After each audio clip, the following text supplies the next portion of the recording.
crystal meth. Drug use in North Korea is on the increase. If you ever got to take out a North Korean lady back in the early 2000s, then no matter how awkward you were, there was a little cheat code. Just nonchalantly flash her a little bit of meth, and she'll be yours. And no, that's not a joke, I literally took it from a scientific paper. Anyway, since then the trick has unfortunately stopped working, as crystal meth has gone from being the ultimate status symbol in the North Korean elite to becoming a full-on nationwide epidemic. Now, this entire situation probably already seems completely absurd to you, but I assure you it gets even weirder. In her best-selling memoirs, the famous North Korean defector Hyun Lee at one point recalls an episode where her own mother offers her crystal meth for, skincare. Huh? And according to other sources, it doesn't stop there. Doctors use it to treat everything from colds to cancer. When having visitors, it's become a cordial way of greeting them welcome. At fancy restaurants, it's a popular dessert, while in poor industrial neighborhoods, it was at one point always conveniently available, usually within a short walk. Heck, it's even begun serving as a regular household item, with families across the country always keeping a few grams in their home in case of emergencies. I mean, it's just, what? This feels like something from a South Park episode, but no. And so to understand this entire situation and how the hell we even got here in the first place, we have to first go back in time a little bit and have ourselves a little history lesson. The year is 1991 and the Soviet Union has just collapsed, which was a big problem for North Korea. Gentlemen, our biggest cash cow has just disappeared, our economy is in freefall, and now we also have a famine on our hands. Does anyone have suggestions? Yes? What if we cut a bit of military spending to buy some food for our starving people? Now, let me ask again, does anyone have some serious suggestions? Yes?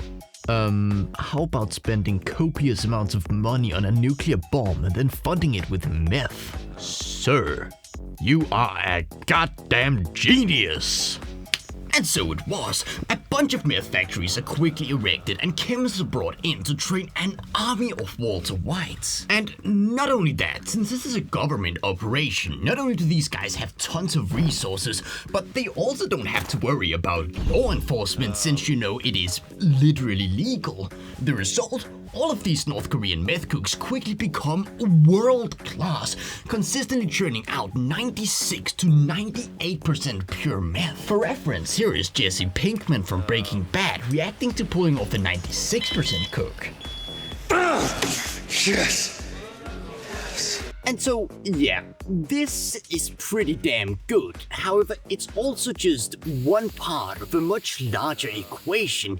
See, initially, North Koreans themselves didn't actually have access to this, as all of it was exported abroad to earn foreign currency for the Kim regime. To understand how the North Koreans themselves got hooked on it, we also have to talk about a few other things. Most importantly, poverty. Because of the severe economic downturn and ensuring famine, all of these meth cooks, like practically all other North Koreans at the time, are forced into black market trade just to avoid starvation, with many small-scale home laboratories thus springing up, planting the seeds for a much larger meth epidemic a few years down the road. See, initially, most of this product is not sold in North Korea, but is instead smuggled across the border into neighboring China, as back home there's a big social stigma against the drug, which was used extensively by Japanese soldiers during their brutal 35-year occupation between 1910 and 1945. And also, since you know there's a famine going on, most people simply can't afford it. importantly, however, there was one exception. One group of people where neither of these things really applied and who would therefore play a crucial role in North Korea getting addicted to meth. We're talking about the elites. Now, North Korean elites live weird lives. They enjoy material luxury, but are at the same time, by all means, slaves to the Kim regime and have to work excruciating hours under mind-bending pressure so as to not get purged. And it is to cope with all of this pressure that a few elites decide to give this new, locally manufactured delicacy a try.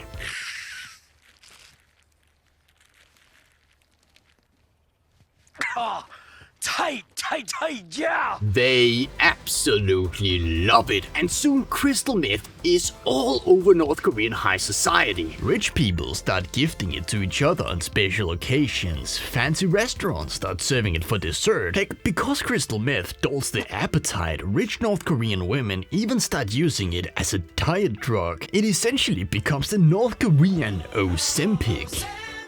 Tight, yeah! Most importantly for our sakes, however, meth soon becomes the ultimate status symbol in North Korea. Something you would flex like a Rolex, Gucci bag, or sick pair of diamond grills. Heck, as mentioned earlier, young men flex it when trying to seduce a lady. And importantly, while all of this is going on, the social stigma against the drug is slowly but surely eroded away, as ordinary citizens can look to high society, the offspring of the Revolutionary War heroes, taking it left, right, and center, and so they start thinking, maybe it's not that bad after all. In fact, because meth is still largely out of reach for most people, it kind of becomes a desired item, the kind of thing you really want but can't quite afford, thereby laying the groundworks for a perfect storm.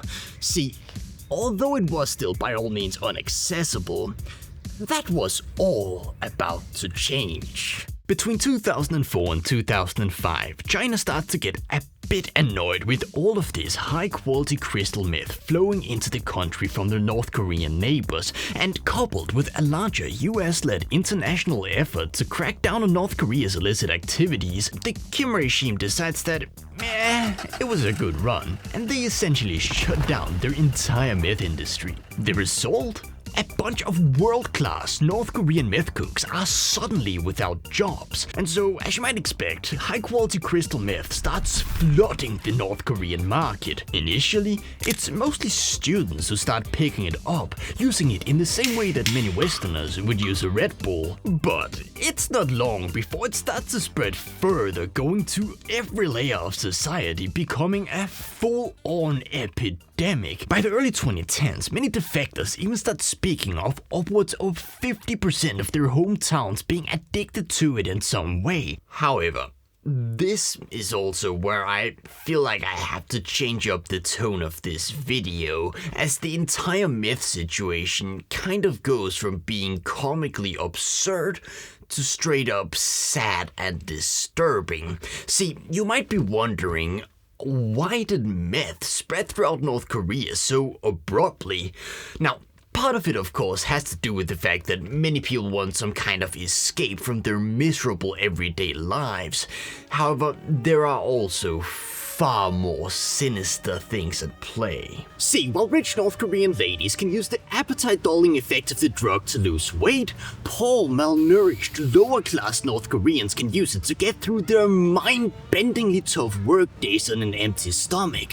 Heck, on certain construction sites, it's even reported that when deadlines are getting tight, workers are forced to take the drug, turning them into temporary super workers who are highly energized and need neither food nor sleep for days on end. But somehow it gets even worse. See, let's talk about the North Korean healthcare system. On paper, North Korea has free, universal healthcare. However, in practice, getting anything treated requires a substantial bribe, although it's not like the treatment is going to be effective anyway. Since the 90s, North Korea has been unable to obtain proper medical equipment and medicine. Surgeries are therefore often carried out without anesthesia, while many things simply aren't treated, creating a gap which is often filled by opium and crystal meth. And because meth is such a potent, long-lasting, energizing drug, many North Koreans, including frail, elderly people, have experiences of taking it only to feel fresh and reinvigorated within a matter of minutes, becoming addicted more or less on the spot. The result?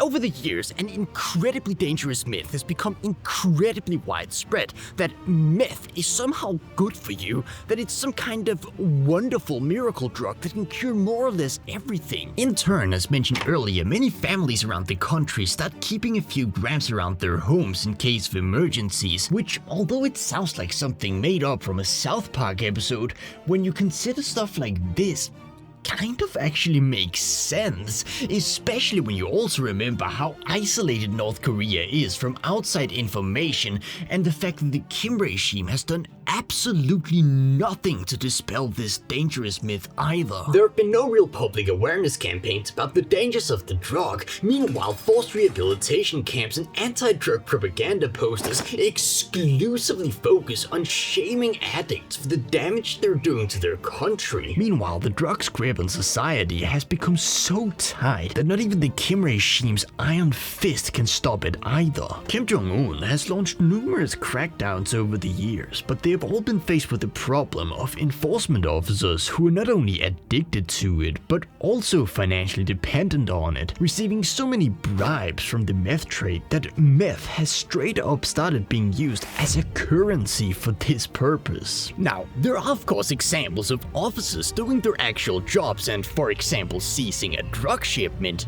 However, they typically soon end up dead under mysterious circumstances. See, unwilling to miss out on this lucrative trade, high-ranking government officials are 100% in on it, operating as the kingpins, keeping everyone in line and making sure crackdown efforts remain crippled. And so, yeah, absurd as it sounds, under the nose of the most oppressive regime on the planet, an unstoppable meth mafia has seemingly emerged, and as of me making this in 2025, they're still around, plowing ahead full steam. In fact, there have only ever really been two slowdowns to their operation. Firstly, in 2015, when China once again got a bit angry. Meth had become the single most abused addictive narcotic in the country, leading to a crackdown. It proves highly effective in the short term and severely cripples the North Korean meth supply lines. However, the prospects of having world-class meth cooks essentially operating above the law is just too enticing for organized crime groups, who quickly got it up and running again, with something very similar also happening following the 2020 pandemic. As Kim Jong Un went nuts with border security, it once again crippled supply lines, but only temporarily. The meth epidemic, it seems, is here to stay, and the only real prospects of the North Korean people ever being freed from it would be if the Kim junta were to somehow be toppled.